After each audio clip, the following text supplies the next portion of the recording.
Dialog siang ini. Puisi by Dewi Halsper atau Madam Suki.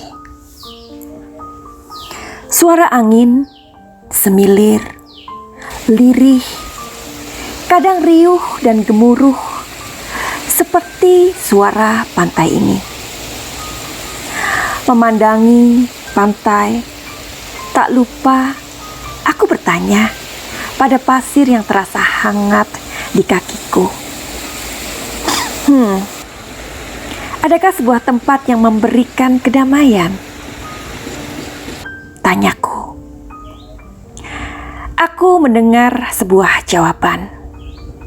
Lalu kemudian, aku mendengar deru ombak sesegera. Tentu saja, ombak mengirim jawaban menuju bibir pantai. Mimpi siang bolong ketika mencari kedamaian. Dahiku mengernyit. Semua makhluk butuh kedamaian. Jawab saja, gak perlu sejulit itu, kataku lirih, hampir tidak terdengar. Jawaban kedua terkirim ketika ombak menyapa bibir pantai hingga kakiku basah. Sudah. Kedamaian tentu ada jika semua makhluk diperlakukan adil. Aku bersungut. Kali ini. Ya, kali ini. Mana mungkin keadilan terjadi di sana sini? Pikirku mulai mengembara. Ingin sekali aku memberikan pertanyaan lain. Setidaknya pada angin, air, tanah, ataupun ketidakpuasanku sendiri. Jika kita tidak bisa adil, lantas kalimatku terhenti, belum tuntas. Ketika seekor kepiting kecil terinjak kakiku, tentu saja ia tidak berdaya. Aku tidak sengaja menginjaknya, tapi aku merasa bersalah. Akhirnya aku harus berkata pada kepiting muda yang terluka, maafkan aku. Tanpa sengaja aku sudah mengusik kedamaianmu. Hatiku tergugah. Bukankah ombak sudah memberikan jawaban itu? Bahwa mimpi siang bolong ketika mencari kedamaian. Aku tanpa sengaja mengusik kedamaian makhluk lain. Seketika aku bersujud di tepi pantai, memohon agar kepiting muda tetap memiliki kehidupan meski ia sekarang belum bergerak. Setelah terinjak kakiku tanpa sengaja. Puisi karya Dewi Halsper atau Madam Suki.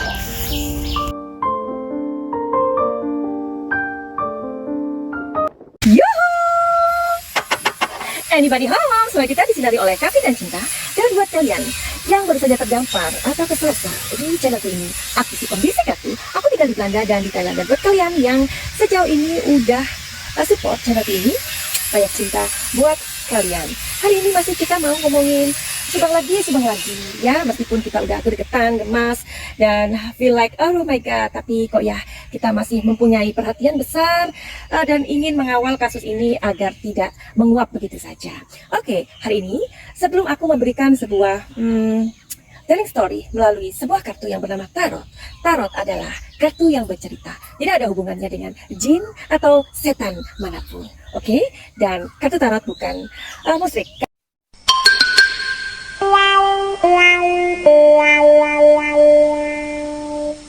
Karena kartu Tarot adalah sebuah kartu yang bisa merasakan sebuah energi di sekitar kita tentang situasi dan kondisi. Alright, jadi buat kalian yang tidak menyukai tarot atau menganggap itu musyrik atau apalah seperti berbau-bau klinik, silakan skip dan tidak perlu melihat channel ini. Oke, dan buat kalian yang masih setia, I love you all. Hari ini seperti biasanya aku mencopot lagi dari sebuah narasumber ya, masih di Kompas TV, TV andalan.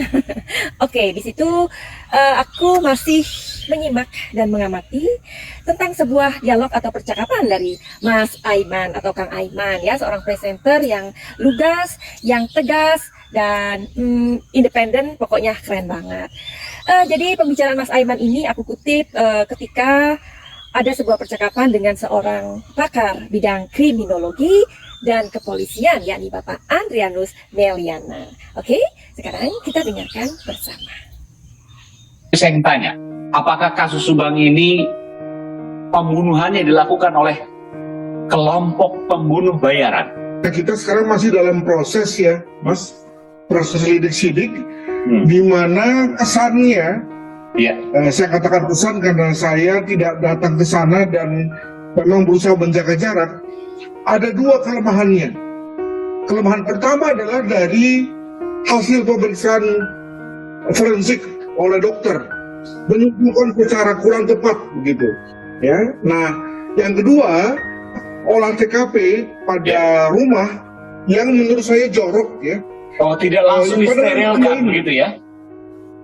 Betul. Nah, pada yang kedua ini sebetulnya common situation, atau situasi yang sebetulnya sering terjadi, apalagi dikaitkan dengan satuan-satuan wilayah yang boleh dikatakan sebagai bukan kota ya, bukan perkotaan, di mana jarang ya atau hampir tidak pernah mengalami kasus besar, sehingga tidak terlatih anggotanya. Ya, alhasil ketika ada kasus besar begini, semua orang ingin berkontribusi, ingin berbuat baik. Tapi tadi ternyata berbuat baiknya ini kemudian lalu mengacaukan, ya merusak TKP itu sendiri, sehingga kemudian sekali lagi ada jejak-jejak kaki yang sebetulnya tidak keluar dari situ, dan ada hal-hal yang sebetulnya perlu diperhatikan malah tidak diperhatikan. Apakah tadi ketika kalian mendengarkan cuplikan dari narasumber yang aku berikan, kalian mendengarkan atau menyimak? Tentulah hal itu berbeda. Seperti orang yang melihat dan mengamati, itu jauh-jauh berbeda. Makanya dalam hal-hal yang kadang memang membutuhkan sebuah konsentrasi, kita harus menyimak, harus mengamati, ya, tidak bisa sambil lalu. Kalau sambil lalu lebih baik nggak usah. Kalau sambil lalu sebaiknya kalian mendengarkan channel-channel yang seperti lagu-lagu. Karena bisa didengarkan sambil kerja dan ngapain aja, oke? Nah, jadi itu tadi bedanya melihat dan mengamati itu sangat-sangat berbeda. Seperti hanya mendengar dan mencermati atau menelaah sebuah berita, tentu itu juga berbeda. Oke, jadi di percakapan tadi itu, ini kan ada sebuah kejahatan, ada sebuah misteri yang belum terungkap. Di mana misteri ini melibatkan sebuah kejahatan besar tentang perampasan nyawa ibu dan anak di Subang yang sampai saat ini belum diketahui siapa pelakunya. Jadi dari pembicaraan barusan aja kayaknya kecil kemungkinannya bahwa kalau kasus ini tidak direncanakan, ya kan? Karena begitu matangnya, karena begitu minimalisnya jejak-jejak yang ditinggalkan di TKP. Bahkan saking orang-orang ini ingin berkontribusi dan ingin berbuat baik, ternyata TKP teracak-acak. Dan tentu saja ini mengganggu pekerjaan polisi. Oke? Nah, tadi ada sebuah kalimat yang ingin aku cermati atau aku ingin buka kartunya hari ini. Kalimat yang dikatakan di video tersebut. Apakah ini direncanakan? Apakah kasus perampasan ibu dan anak ini direncanakan?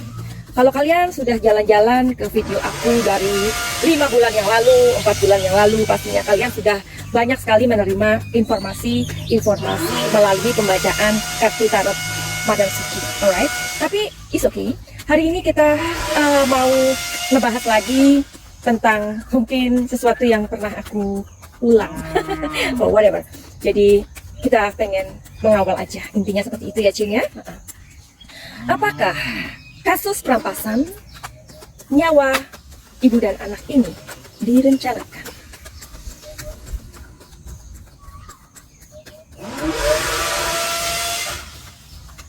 Oke.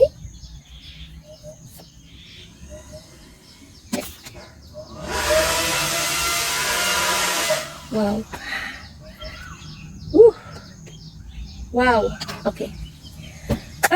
Tidak berlama-lama, jawabannya adalah iya. Aku minta maaf ya karena di sini ada suara-suara yang agak berisik karena rumah sedang diperbaiki ya. Oke. Jadi, apakah kasus perampasan ibu dan anak ini direncanakan? Jawabannya adalah iya. Karena di sini ada sebuah kesuksesan di mana kasus ini benar-benar seperti yang tadi aku katakan bahwa sangat-sangat minimalis meninggalkan jejak. Artinya apa? Sukses. Karena di sini ada sebuah guidance yang mana ini adalah ini artinya malaikat pencabut nyawa ya. Tapi ini kan maksudnya dari orang, dari pembunuhnya itu atau pelakunya itu, ya. Dan di sini ada sebuah creativity. Creativity itu artinya sebuah energi yang sangat luar biasa sekali karena ini kartunya adalah kartu Mayor Arcana, ya. Dimana ini energinya yang tadi aku bilang sangat gede. Dan creativity ini adalah sebuah mungkin awalnya tidak dilakukan sebuah upaya pembunuhan, tetapi yang terjadi di lapangan atau prakteknya itu akhirnya mereka harus membunuh. Oke. Kenapa?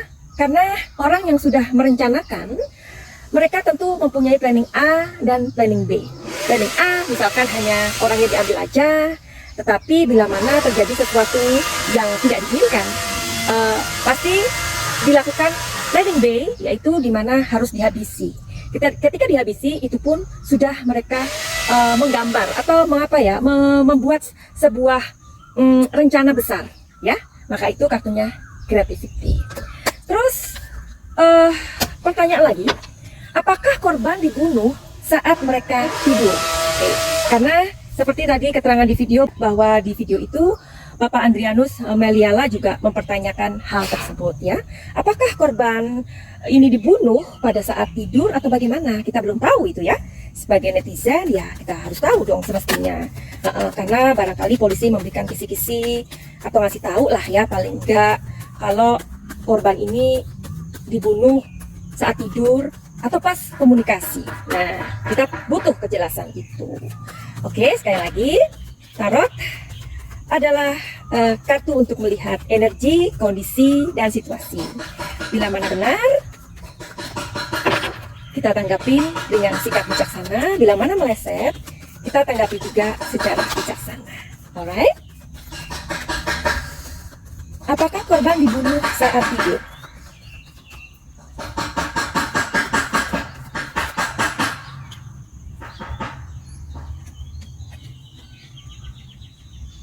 Transformasi. Seperti yang tadi aku bilang, planning A dan planning B.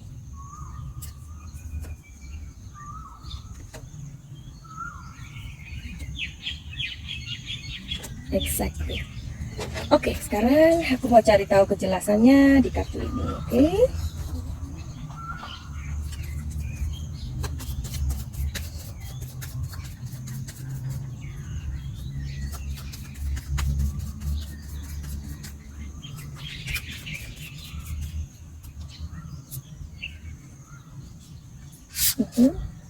Alright. Oke.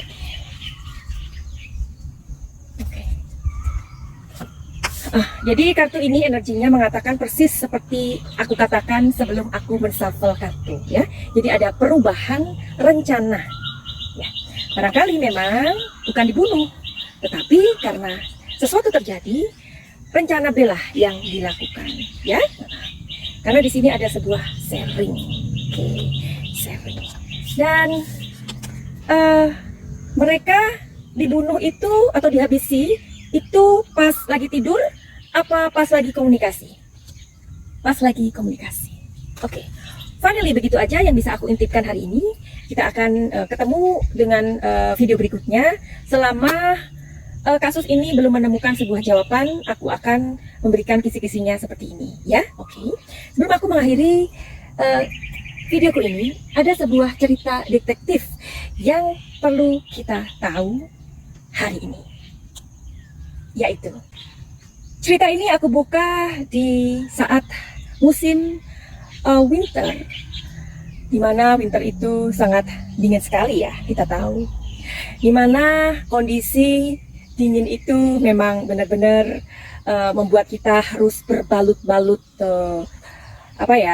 jaket berlapis-lapis. Aku aja waktu berada di musim dingin itu sampai berlapis-lapis, sampai 5, sampai 7 begitu ya baju yang kita pakai. Nah, bukan itu yang pengen aku katakan. Kebetulan memang di musim winter, suatu hari ada seorang yang berjalan di rumah seorang temannya. Nah, seseorang ini bernama John van Brabant. Oke. Kemudian ia ingin pergi ke rumahnya si temannya, teman baiknya bernama Peter.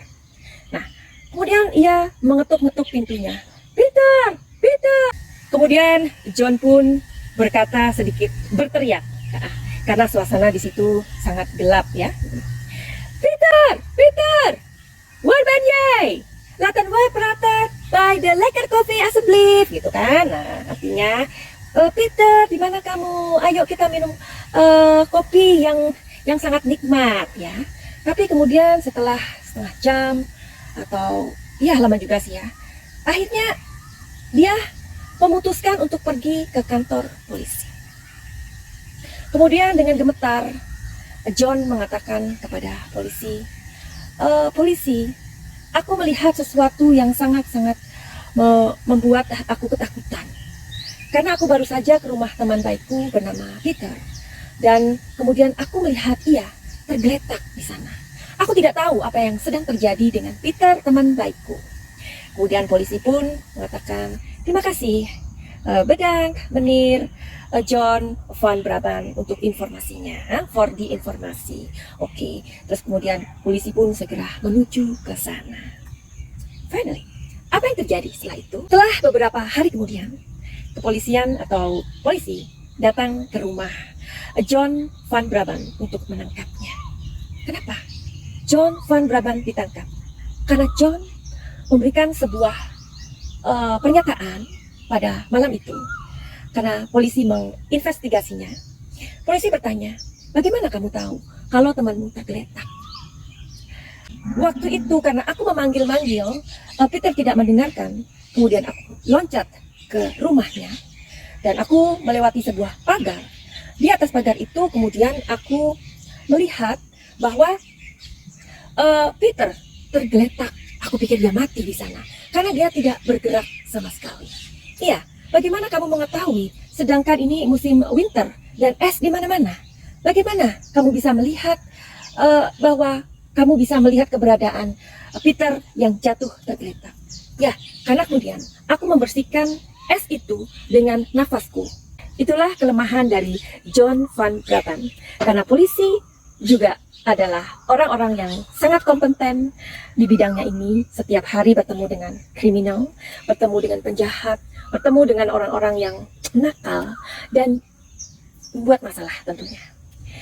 Menurut polisi, tidak mungkin bahwa John van Brabant bisa membersihkan es yang menghalangi pandangannya, yang mana John van Brabant mengintipnya dari kaca jendela dan mengatakan bahwa dia membersihkan atau mengetahui Peter tergeletak di sana dengan seperti itu. Itu sangat tidak mungkin. Polisi mengatakan dan memberikan sebuah keterangan kepada wartawan bahwa untuk melakukan itu, untuk melihat sebuah kondisi yang terjadi di dalam rumah, seseorang harus membersihkan uap-uap es itu dari dalam rumah. Maka itulah kenapa John van Brabant ditangkap. Maka itu John van Brabant ditangkap. Apakah kisah ini ada sebuah kemiripan dengan seseorang yang membersihkan sesuatu di TKP?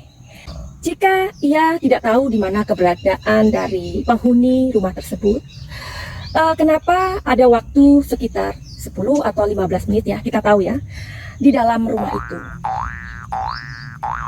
Masih dengan memegang asas praduga tidak bersalah, jadi biarkan kepolisian untuk mengungkap kasus perampasan nyawa ibu dan anak ini. Kita masih mempercayakan kasus ini kepada kepolisian yang tentu saja sudah bekerja keras sampai hari ini. Jadi kita sudah mengerti kesulitan-kesulitan yang mereka hadapi di TKP. TKP sudah teracak-acak dan disinilah pekerjaan polisi terganggu.